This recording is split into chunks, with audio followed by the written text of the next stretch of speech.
Sean, I'm doing great. First of all, I want to salute our Commander-in-Chief in the United States military. God bless them. They are the best.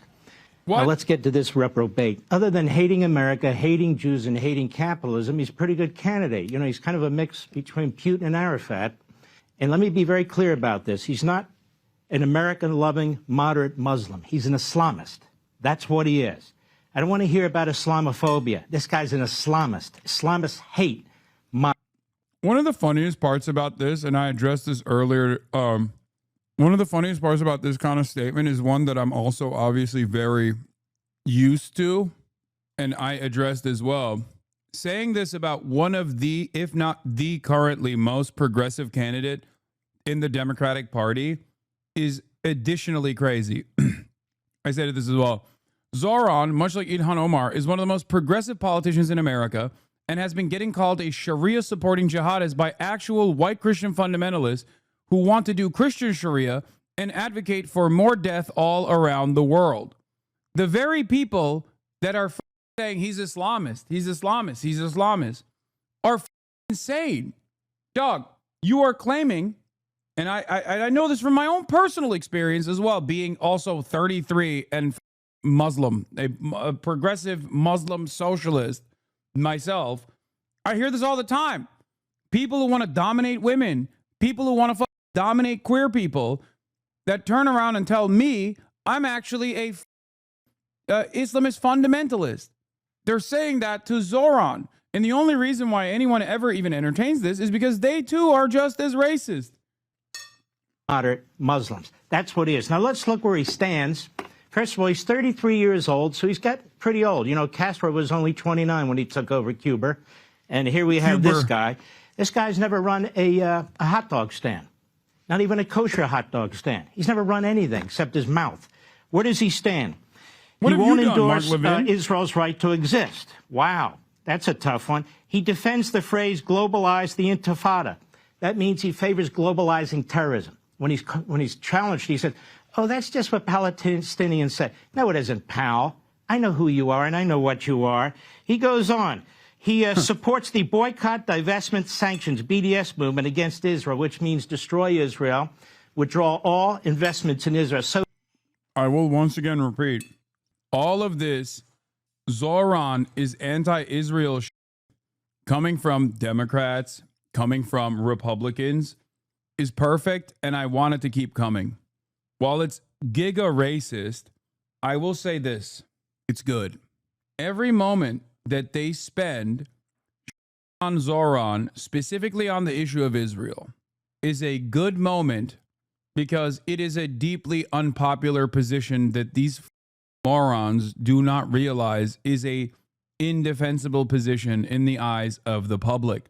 The broader public either looks at this and goes, why the f do I give a shit about his takes on Israel, or goes, hey, good, I didn't know this about him. I also hate Israel. Do you understand? And I hate to, give my enemy advice here. So I think maybe it's best I don't even say this, but I'll say it anyway because I'm a idiot and no one really listens to me anyway. Every moment that they spend defending this indefensible position that the majority of the public also agrees with is a moment that they're wasting not attacking him on other that might be a more prescient line of attack, a more valuable line of attack. This was the mistake of Andrew Cuomo too. But these guys, it is kind of wild how hard they ride Israel's dick. It is kind of wild because I think the weird echo chamber that they've created for themselves is impenetrable. And they just do not see a world outside of like their immediate circles where it's like unacceptable to talk about Israel as anything but the most moral nation on the planet that deserves trillions of fucking dollars. Mamdani, yeah. Zaid Jalani says, Mamdani campaign with almost perfect messaging on this issue never came across as anti-Israel, which I think is wrong. Okay? No, he didn't just come across as anti-war. He came across as anti-Israel. And the reality of the matter is most people also are anti-Israel. Maybe not to the same degree that I am. Maybe they haven't like worked through the contradictions or maybe they don't agree with my solutions, but he absolutely did come across as anti-Israel. And it's not a bad thing to come across as anti-Israel. It's a good thing. Every moment wasted informing the public about a position that Zohran holds that is insanely popular is a moment that they wasted not attacking him on other Yeah, Cuomo's advisors were begging him to shut the about Israel the whole time. Look at this. Cuomo's doom and gloom portrayal of the city he wanted to lead tried to tap into what he assumed would be a deep anxiety over the direction of the city and New York's concerns with crime. Over the private objections of some people on his campaign, the former governor spent considerable time on the trail hammering Mamdani's anti-Israel positions, which includes support for the boycott, divestment, and sanctions movement. It was a miscalculation. Mamdani's bid hinged on widespread affordability concerns, especially for young voters in a city where monthly rent is increasingly out of hand. As Mamdani closed the gap with Cuomo, some of former governor's advisors encouraged him to talk less about Israel, an issue that has divided the Democratic Party. It has not divided the Democratic Party. This is not true. This is also a lie. The Democrats are not divided on Israel. The Democratic Party's base of support, its voters, are not divided on Israel. They're on Israel time, okay? The problem is nobody else in the party leadership has a clock on the wall, so they ain't saying that it's Israel time, okay? The party is insanely out of touch with the electorate, and I think it is deliberate. I think that is by design. They have deluded themselves into thinking that this is an issue that is defensible. It is not. And before you say, oh, they know it's bad, they just don't want to say it. No, dude, if they knew it was bad, they would shut the up. AIPAC knows it's bad. AIPAC has known that it's bad. That's why when AIPAC or DMFI or all these other like pro-Israel lobby groups, primary people, they don't spend any money on ads talking about Israel. In the Jamal Bowman campaign, they didn't spend any or Jamal Bowman's different. There were some like pro-Israeli sentiment in his new district. But like in the Cori Bush campaign, they didn't spend a single dime on any sort of like Cori Bush hates Israel. She's a Jew hater. Like they didn't do that at all. Why would they do that? You think people in Missouri give a No. Anyway. Let's get back to this dumb shit.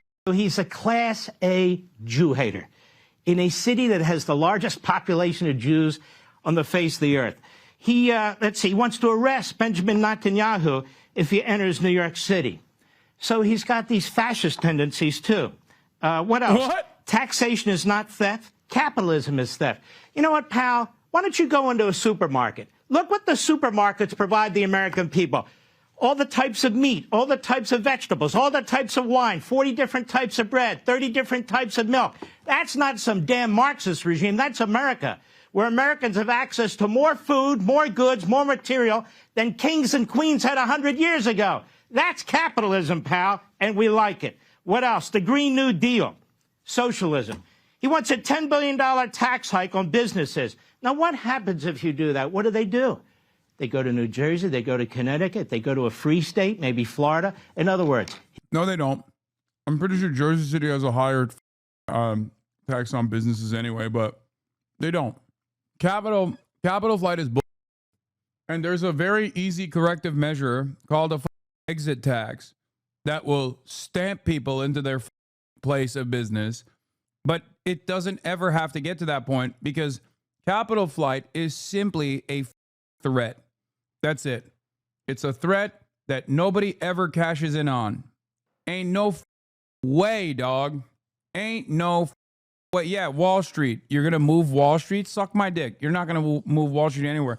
Bro, they have laid fiber optic cables from New York directly to Chicago so they can do real-time trading without skipping a goddamn beat. Proximity to Wall Street is unimaginably important for traders.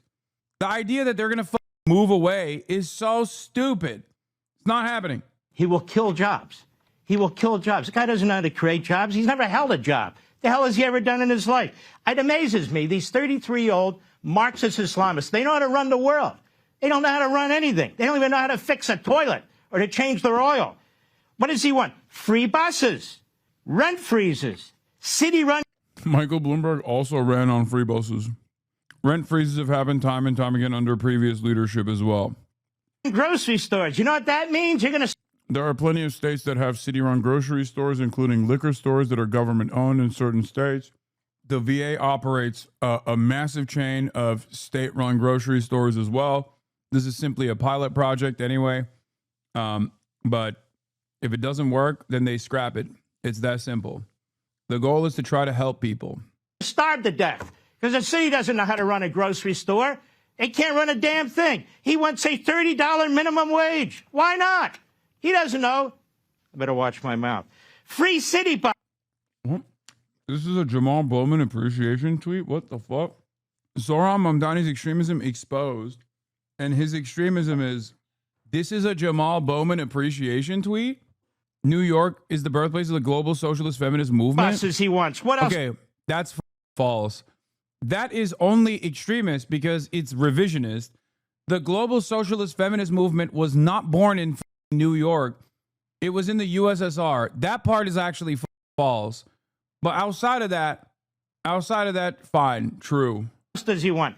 Universal everything. Free child care for children under 6. Oh, that's cool. Wait, what? Wait, he's got a problem with this too? Well, who's going to handle that, by the way? Oh, we don't know. We what need else? Free abortion and contraception on demand. Advocates for city-run grocery stores with wholesale prices. Yeah, they'll go broke in 2 minutes. He wants to... Dude, the purpose of these grocery stores is not to run a profit. Everyone's talking about how people are so busted. Everyone's been talking about how like slim the profit margins are for grocery stores. They're like, well, profit margins for grocery stores like 1.6%. It's like, okay, well, there's a lot of cost that would be alleviated if the government was owning it, whether it be like utilizing pre-existing storefront or something that they might have, or even like a bunch of the licenses that you don't need to pay for since it's the government. And beyond that, who gives a if the profit margin is low? It doesn't need the profit. As long as it's like self-paying and somewhat funded by taxes, it's fine. The goal is literally, no rent, no property taxes, no overhead for operations, HR, etc., folded into city services, no profit motive. I don't understand. Yeah, also no corporate expenditures, no trips, no lobbying dollars, no marketing dollars necessary, no executive salary compensation, none of that. So you could technically have a fairly profitable service as well, but you don't even need to have it be profitable. Why does it need to be profitable? It's a government service. Do we look at libraries and we're like, why are the libraries not profitable? Why is the DMV not profitable? What the hell is going on? It's like, no, dude, it's a government service. It's so good. There's one in Florida. Baldwin, Florida opens government-run grocery store to address food desert. Stop. Don't remind them libraries exist. Oh, no, they're going to come after libraries. God damn, these people are so stupid. Abolish ICE. Well, first of all, he's so stupid he doesn't understand. The federal government runs ICE. See, there's a federal government, a state, and a local government. What else? He says ICE is fascist. He opposes... look, New York, do you really want this a-hole as your mayor? I'm just being... Bro, he got so angry. He couldn't finish his point. I love that. I love when Republican guys get so mad that they just can't even finish a coherent thought. Where they're like, do you really want this asshole? Yeah, the answer is yes. What are you going to do about it? Also, the idea that he's saying abolish ICE as the mayor of New York is so stupid. Obviously, he knows he doesn't have that capability. My favorite thing is when people just like add additional what is it, 17 states that have state monopolies on alcohol and liquor stores. No, I know. USPS being a government-run competitor to private parcel companies, or literally any municipal transit agency being a government-run competitor to private transport, or the Tennessee Valley Authority being a federally owned electric utility company. Yeah, that's the real secret. The real secret is that government-run institutions like this, can't speak on the liquor stores, but like government-run institutions like this that are not run at the behest of the profit motive is good. They offer better services than private alternatives, as a matter of fact. Tennessee Valley Authority is a great example of this. Tennessee across the board has some of the best internet in the country, dude. It was so good that Google petitioned the government to make it illegal, okay? It is so good. Chattanooga has some of the best internet in this country, okay? Chattanooga, Tennessee, you would never expect that. You're like, what the is that? The reason? Yeah, it's so good that big ISPs alongside with Google have petitioned the government to make it illegal for local municipalities to offer government-owned ISPs. Isn't that crazy? Better question is, why the you know about Chattanooga? Dog, look at my internet. I live in the heart of Los Angeles. My internet is dog shit. I know about I know about state-sponsored terror organizations that have laid fiber optic cables. I've talked extensively about Hezbollah and their fiber optic cables that they have. They have a closed network in Lebanon. Are you kidding me? You think I don't know about Chattanooga, Tennessee? Look at how bad my internet is. I'm on the outside looking in thinking, damn, why can't I have that good shit? Perfectly honest with you. Do you want to destroy your city? Now, here's the problem. If the rational human beings in New York don't come out and vote, he's going to be your mayor. And he's going to destroy your city. And it'll never be the same again. So what will people do? This city will be depopulated. That is, people who love America, people who pay their taxes, people who believe in law and order, they're going to leave. And people who are reprobates and violent and Islamists, not Muslims, Islamists, they will populate the city. And that's what's going to happen to the greatest city on the face of the earth. This is what this guy's going to do. Now, I would ask New Yorkers, other than what I've just told you, who is he? Do you know anything about him? Of course not. Now, I watched Psaki on MSNBC, who lied through her teeth on behalf of Joe Biden. So apparently their defense is anybody who criticizes an Islamist, Marxist, Jew-hating, American-hating capitalist, that must be Islamophobia. You know what, Psaki? You're the Islamophobe. You're stereotyping. This guy is not your moderate Muslim who supports Muslims. He's an Islamist Marxist. That's what he is. That's why Bernie Sanders, another Marxist, that's why Bernie Sanders is out there, billionaires and oligarchs. Shut up, Bernie. That's why AOC is there campaigning for him. AOC wants to be president of the United States. But here's what really gets me, Sean.